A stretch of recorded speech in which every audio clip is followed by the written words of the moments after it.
Unbelievable. Let's talk about another aspect of this because this is actually one. I mean, I'd heard about the phone scandal, and again, $17 for a 15-minute phone call is insane. Where you have phone communication is so cheap these days, and so and the fact that they're making so much money off of something so minuscule and that has very little cost is really, really infuriating. But one that I'd actually never heard of up until recently is, and I never really thought about that, is the bail industry. And that thing is it's nuts and horrible. And the for-profit bail companies to describe what actually happens there and how that actually works, because I'd actually never heard of how this actually goes down.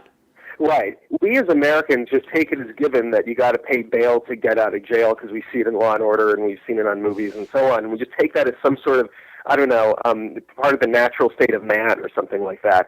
There are only two countries in the entire world that do commercial bail, the United States and the Philippines. No one else does commercial bail. Here's the idea. The idea is that bail is not just a punishment for getting arrested or something. What it's supposed to be is to ensure that you show up on your court date, because the court date comes after you get arrested. It might be a month down the line, 2 months down the line, something like that. And so you're supposed to pay a certain amount to the court, and then when you show up at your court date, you get your money back. So if you are rich enough to put up the money that the court demands, you will get all your money back and you will end up paying nothing overall. So if you're Mel Gibson, if you're Lindsay Lohan, and you get arrested and you want to put up bail, then that's what happens. You get your money back. However, if you are one of the many, many Americans, in fact, the majority of Americans who probably can't afford the bail that they're charging you, the average bail is about $90,000. If you don't have that lying around, then you have to go and hire a bail bondsman. And this is a little complicated, but basically what happens is you pay the bail bondsman 10% of the total amount. You pay him $9,000 if you have a $90,000 bail, and then he puts the rest up to the court. So you end up paying $9,000 and you can never get it back. And that bail bondsman wants to make sure that you show up at court because that's how he gets the rest of his money back. But here's the bottom line, because I know this gets a little bit in the weeds. The bottom line is that if you aren't rich enough to put up the bail, you hire someone to do it for you, which means you actually lose thousands and thousands of dollars of your own money. So this system is designed specifically to harm those who don't have that much money. And so that's not only fundamentally unjust and unfair, it also doesn't make any sense to have people languishing in a jail for months at a time if they can't afford it. And it doesn't make any sense to say that some people, even if they're no threat to society, somehow have to pay money to get their freedom back. So we have a pretty broken system that doesn't really make any sense to anybody except for the private bail companies.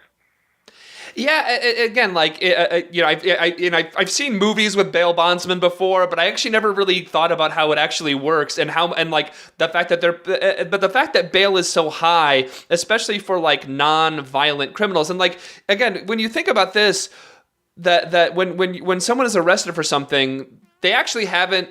They haven't been convicted by a jury yet, and we're supposed to be innocent until proven guilty in this country, and the whole ideal of bail is just that. Well, we want to take a little bit of money here to make sure that you actually show up and you just don't walk away, and the fact that they've set the bail so high, and again, the majority of people who are in prison are non-violent offenders, and they set these things for, like you said, tens of thousands of dollars, $90,000.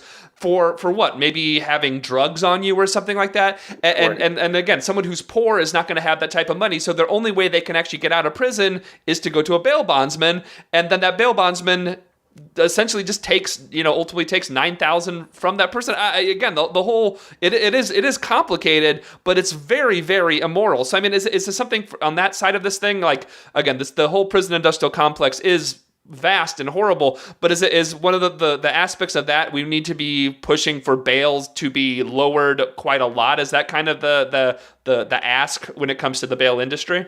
The ask would be to completely eliminate commercial bail, and a couple of states have done that, including my home state of Illinois.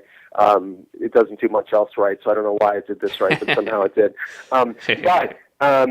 But basically, there's something called, to get into even weedier words, pretrial release programs, which basically just means, let's say, because a lot of these people are arrested for drug offenses, for theft, petty theft, something like that. And so, if you want them to, if you want to have something to do with these folks before their court date, they have these programs that they can go into instead, where they either do rehab or they do some kind of counseling, they do some kind of programming, so that they can, basically figure their stuff out, and while they're awaiting their court date, instead of just languishing in a cage, where, by the way, they aren't getting any treatments, they aren't improving themselves in any way anyway, so no one is really helped by it. And by the way, pretrial release programs are significantly less expensive than keeping somebody in a cage every day. So there's really no reason not to do it this way in terms of costs, in terms of safety, in terms of justice. The only reason to do it the way we're currently doing it is to line the pockets of bail bondsmen.